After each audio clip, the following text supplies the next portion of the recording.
Welcome back, everyone. 70% of adults will experience some form of trauma at some point in their lives. That's more than 220 million people in the United States. And we know young people see things that are traumatic every single day and then are expected to just go to school and function. Now, it can impact our physical and our mental health, the way we live our lives, our work, and even affect the people who we're closest to and usually confide in. Trauma can be tricky to navigate. Nobody knows who will experience it or how they will process it. In fact, trauma doesn't have a timeline and can be triggered years later, even decades after the event happened.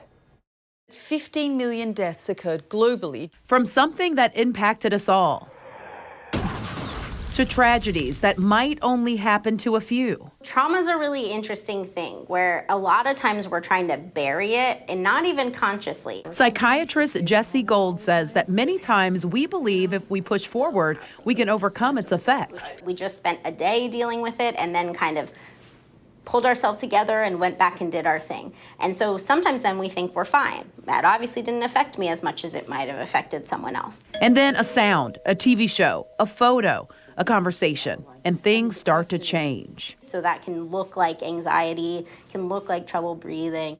Dr. Gold says a body doesn't forget. That there are things that remind you of the trauma that you feel in your body and don't know why. Maybe it's a headache for no reason, a stomach ache, muscle tension. Sometimes with therapy, you can start to figure out what it's related to. Delayed emotional response can also happen at any time. Emotional dysregulation would be what we would call that in fancier terms, but really that just means like I'm angry at people and I don't know why, or I'm irritable and I don't know why. Understanding that trauma has no timeline and what you're experiencing is a reaction from the past is the first step to healing in the future. I always say give each other grace and be kind to people. You never know what they're going through.